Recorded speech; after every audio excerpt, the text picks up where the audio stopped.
God bless you. No. No problem. No problem. Hi.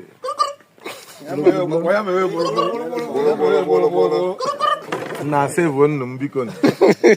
Save one more. She bunje you no tutu from Ivan. Mafta home Ivan. Beleza. Akachalega.